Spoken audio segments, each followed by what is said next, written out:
Hello guys.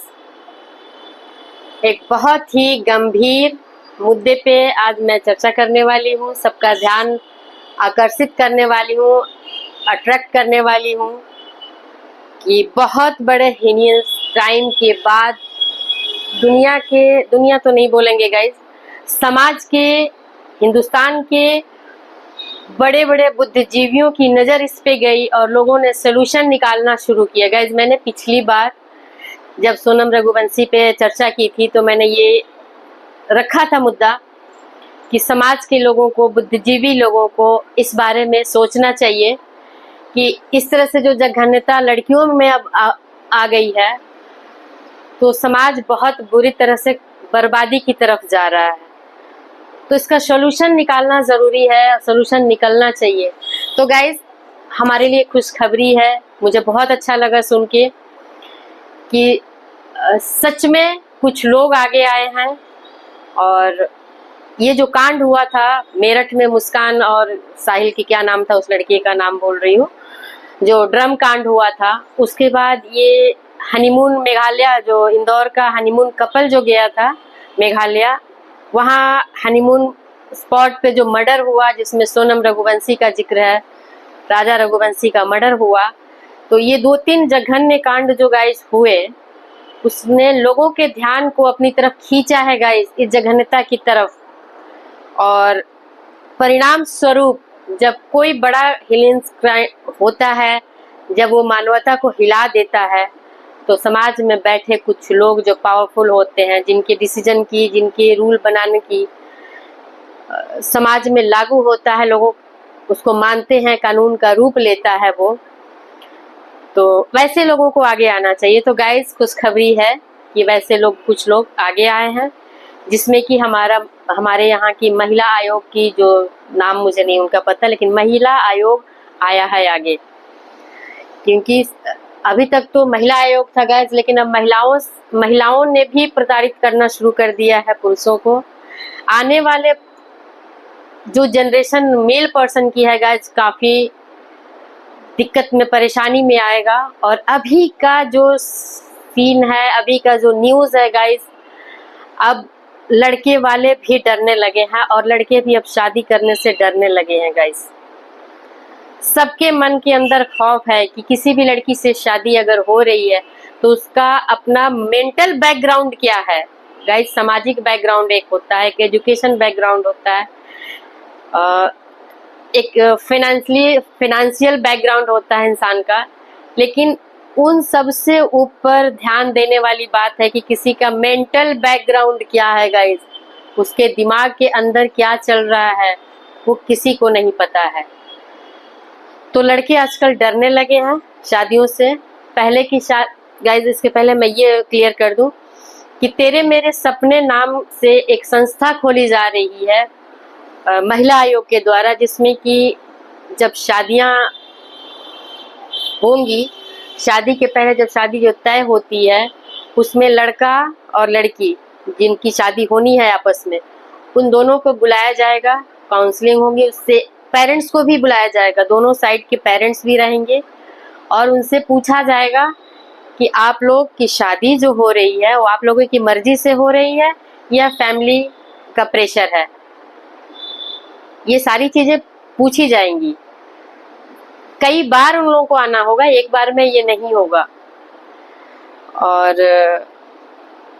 और भी है कि कोई एक पेपर में भी निकल रहा है, कोई एक कॉलम आया है जिसमें कि इश्तिहार दिया जा रहा है आज के टाइम में। ये इंदौर में हो रहा है और ये जो खुल रहा है, तेरे मेरे सपने जो संस्था का एक निर्माण हो रहा है, जो एक बैठ रही है इस पे, ये 10 राज्यों में, जिसमें कि इंदौर भी शामिल है, महाराष्ट्र भी है, तमिलनाडु भी है, और भी कई सारे स्टेट हैं।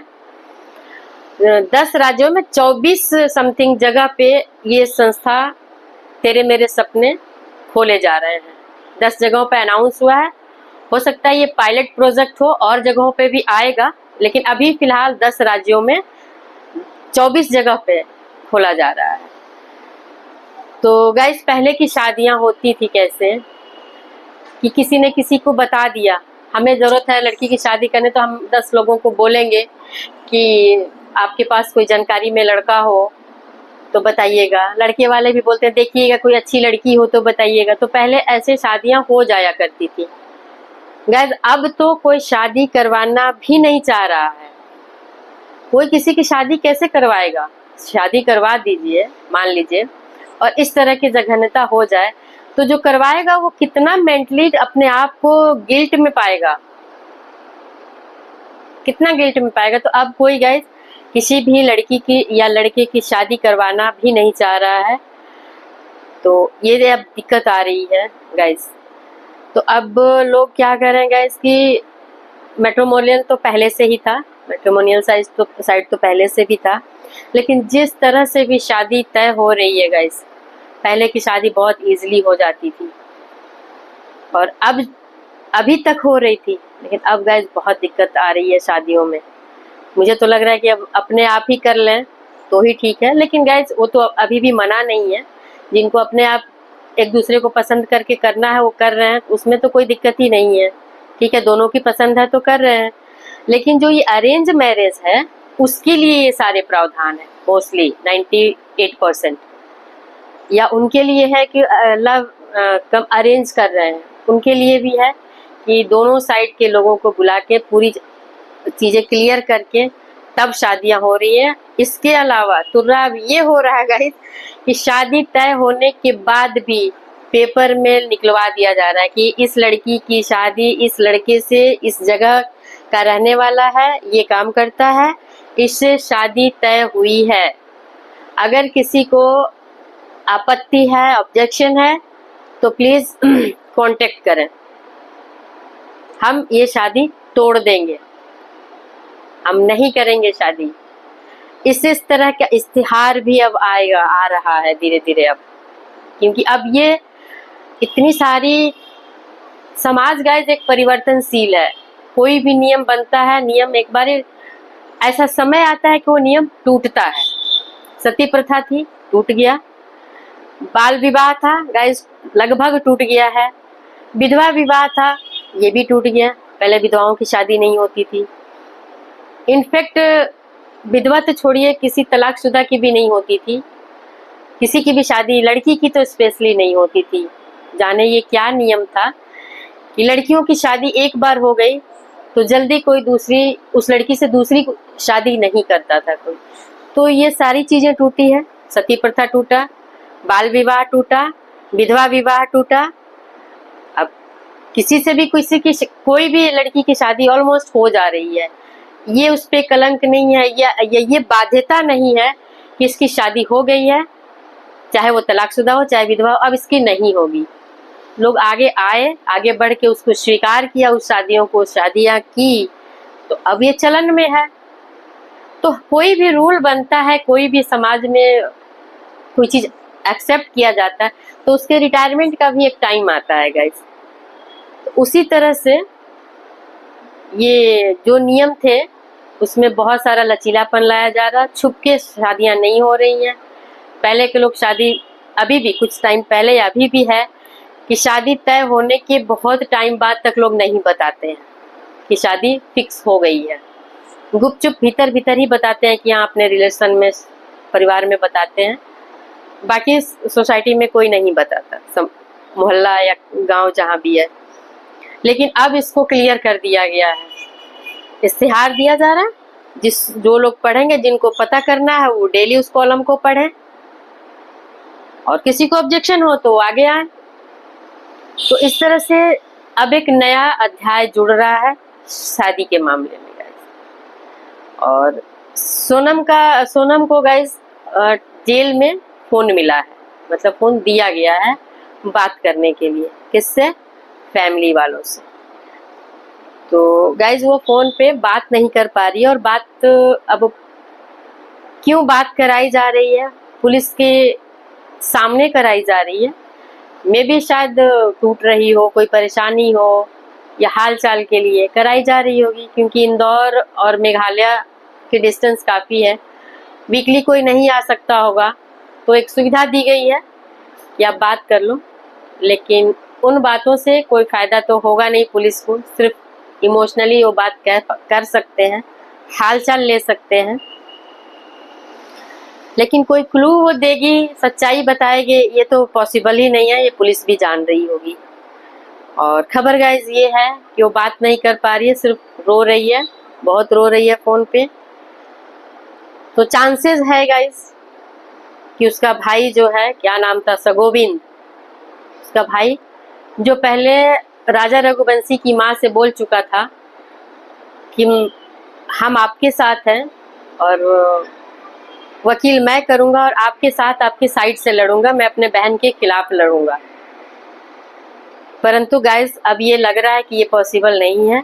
गोविंद अब अपने भाई बहन का साथ देगा, क्योंकि शायद उसके रोने से, गाने से, जो भी है उससे पिघल गया है, खिंच गया है उसकी तरफ।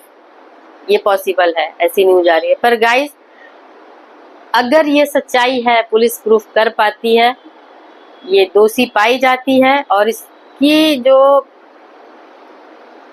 पिटीशन जो लग रही है, जो तारीख पड़ेगी, डेट जो पड़ती है गाइस, इसको बहुत जल्दी उसको क्या बोलते हैं, फास्ट ट्रैक कोर्ट में डाल करके ले जा करके इसकी जितना जल्दी हो इसकी सुनवाई की जाए और इसको मैक्सिमम पनिशमेंट मिलना चाहिए गाइस। क्योंकि एक ये क्रूरता की हद तक है। इसमें पता है गाइस, सिर्फ एक हत्या नहीं हुई है, सिर्फ एक हत्या नहीं है, एक हस्बैंड वाइफ के रिलेशन का कत्ल हुआ है। एक किसी परिवार को किसी लड़की को अपने परिवार में ला करके एक अपने परिवार में शामिल करना, रिश्ते को अपनाना, उस तरह उस पूरे रिश्ते और परिवार की हत्या हुई है गाइस। और वो हस्बैंड जो एक रिश्ता माना जाता है कि सुरक्षा देने वाला है, सुरक्षा देने वाला ही, जिसको सुरक्षा दिया जाना है, वो ही उस सुरक्षा देने वाले की हत्या कर दिया है गाइस। और उस टाइम पे जब इंसान अपने जीवन और अपने शादीशुदा जीवन का पहला कदम रखता है, तो ये एक धोखा नहीं है गाइस, मल्टीपल साइड से धोखा है। किसी भी एंगल से उसको एक भी ऐसा पॉइंट नहीं मिल रहा जिसमें कि कहा जाए कि हाँ इस पॉइंट पे वो सही है गाइस। तो ऐसे मान के चलिए कि rare of the rare case है। इस तरह के केस के लिए पनिशमेंट, बेशक फांसी ना हो, उम्र कैद हो, जो भी पनिशमेंट होगा उस पनिशमेंट को क्लियर किया जाए और उसको मैक्सिमम पनिशमेंट दिया जाए। ये मेरी क्या ही बोले, दरख्वास्त कह लीजिए, मेरी मांग कह लीजिए सोसाइटी से, पुलिस से, जज से, और सपोर्ट चाहती हूँ कि इस तरह के सोच सब लोग रखें और इस तरह के अपने वक्तव्य लोग सब लोग दें। मैं लड़की के खिलाफ नहीं हूँ, उसकी जघन्यता के खिलाफ हूँ, उसकी मानसिकता के खिलाफ हूँ। जो हुआ वो बहुत बहुत ही बुरा हुआ, वो उस तरह की बुराई दोबारा ना हो, इसलिए उसको पनिश करना जरूरी है और मैक्सिमम पनिशमेंट देना जरूरी है, दिलवाना जरूरी है। मेरे हाथ में नहीं है, किसी और के हाथ में नहीं है, जजमेंट कोर्ट में होना है। तो कोर्ट से मेरी आग्रह है गाइस कि इसको मैक्सिमम पनिशमेंट दिया जाए। तो गाइस बस मैं इतना ही आज के लिए बोलना चाहूँगी और मेरी डिमांड कह लीजिए, मेरे अंदर का एक जख्म कह लीजिए कि लड़कों का भी जीवन खतरे में है। लोग कहते हैं लड़का पैदा करना है, लड़का पैदा करना है, लड़का हुआ लड़का हुआ। मैं इसको नहीं मानती, मैं इसके बिल्कुल में नहीं हूँ कि लड़का हुआ या लड़की हुआ, बच्चे बच्चे हैं, चाहे लड़का हो या लड़की हो। लेकिन इतना बड़ा करके, पाल पोस के बड़ा करके और खो देना, अब खो जाना गाइस, उसका पेन जिसके साथ गुजरेगा या गुजरा होगा वो समझ सकता है गाइस। इसलिए मेरी यही डिमांड है गाइस। तो बाकी अगर वीडियो पसंद आए आप लोगों को तो लाइक कमेंट ज़रूर कीजिएगा। साथ में सब्सक्रिप्शन का रिक्वेस्ट कंटिन्यू है, हर ब्लॉग में मेरा कंटिन्यू है रिक्वेस्ट कि सब्सक्राइब भी कीजिए। तो मिलते हैं गाइस किसी नए टॉपिक पे, और तब तक के लिए बाय बाय गाइस।